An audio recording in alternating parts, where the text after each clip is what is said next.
Well, hello there, and welcome to another edition of Seen Beyond and Through. This edition, we will deal with what you see in front of you, which is called blackface. Many of you may have thought it was a thing of the past. Oh, but it isn't. It is very much a thing of today, and many of you are entertained by it. Many of you have no idea that you are laughing, you're sharing, you're copying, you're getting thrills off, you're entertained by these images.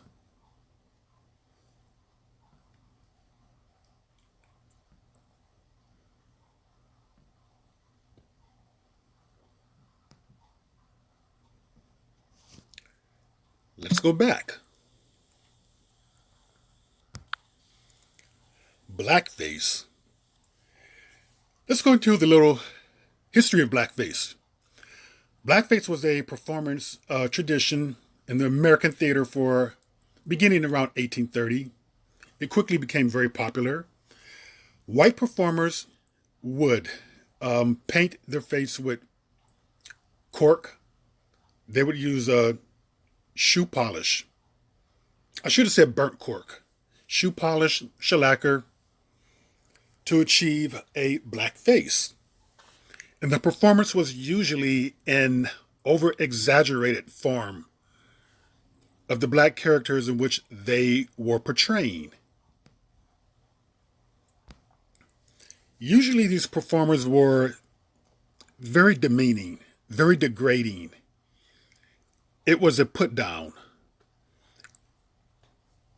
They were shuffling, trifling, buffoonish characters,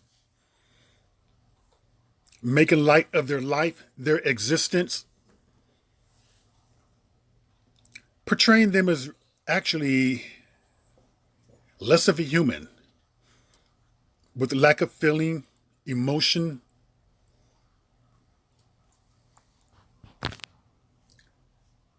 They didn't see them as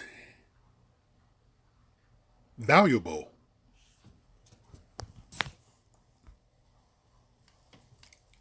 And just read this right here. History of blackface. Here's another part. The stock character of blackface minstrels have played a significant role in disseminating racist images, attitudes, and perceptions worldwide. Do you get that? Worldwide. It says every immigrant group was stereotyped on the music hall stage during the 19th century. But the history of prejudice, hostility, and ignorance towards black people has ensued. Yes, it has. Has ensured a unique longevity to the stereotype. White America conception of black entertainers were shaped by minstrels mocking caricatures, and for over 100 years, the belief that blacks were racially and socially inferior was fostered by legions of both white and black performers in blackface. What has happened with blackface is that it is no longer in your face in the form of blackface. What has happened with blackface is that it has gone high tech, so to speak. And I would explain that in a moment. Okay, Jim Crow. The term Jim Crow originated in 1830 when a white minstrel show performer, Thomas Daddy Rice, blackened his face with burnt cork and danced in a, jig while singing to the lyrics song Jump Jim Crow. So basically, here's the characters: Jim Crow, Zip Coon, the Mammy, the Uncle Tom, the Buck, the Winch Jezebel. Okay, the Buck. The Buck is a large black man who is proud, sometimes menacing, and always interested in white women. The Winch Jezebel, the temptress. During the minstrel era, winches were typically a male and female garb. In film, winches were usually female mulattoes.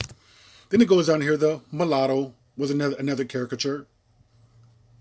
The pickaninny. I'll leave it up so you can read that.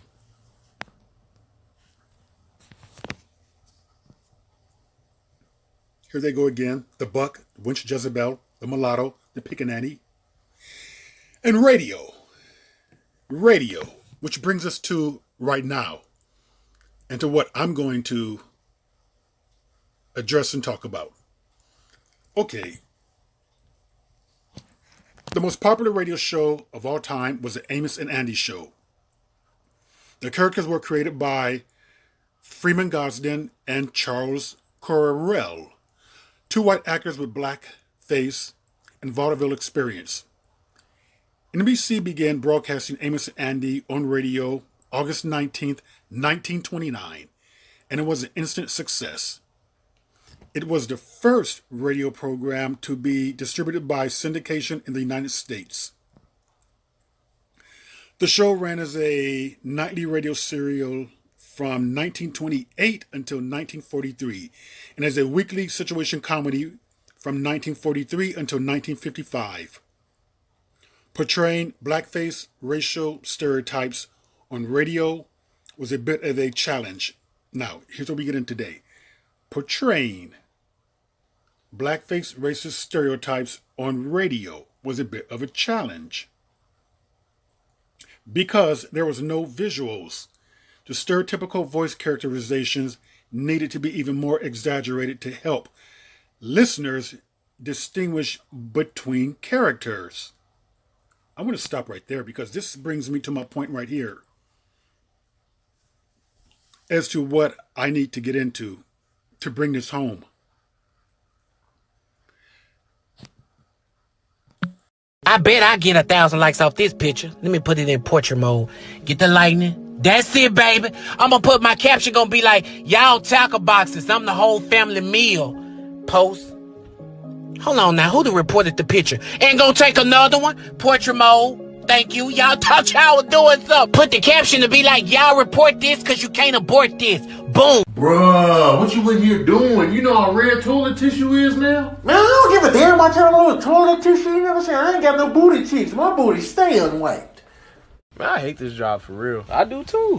When you gonna quit? Shit, I'm gonna quit the same day you quit. Matter of fact, when you put your 2 weeks in, let me see the paper so I can write on the back, me too. I got you. I got you. Good job. Good job. Quit.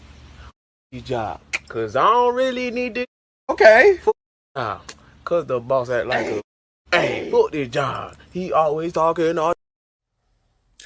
And one thing that we have to be aware of as this pertains to other groups is that you do not see other groups being portrayed in an over-exaggerated way. You do not see them rushing to put themselves out there like that. You don't see hillbilly, the white hillbilly over-exaggerated, a drunk Hispanic overly exaggerated, the Papa San, the Mama Sans, Asian immigrants overly exaggerated. You don't see Hindus over-exaggerated. You just do not see other ethnic groups being over-exaggerated or put out there for buffoonery and laughs the way that blacks are. And we got to understand that as black people, that we're minority in every sense of the word in this country. When I say that, I mean by we do not have the power in the media to combat this. It would be a completely different story if we could combat it with positive portrayals, but we do not have that particular power in the media to combat this. So this form has gone under the radar. It's been out there. It's been around. People have been laughing about it, getting their kicks out of it, getting their jollies from it.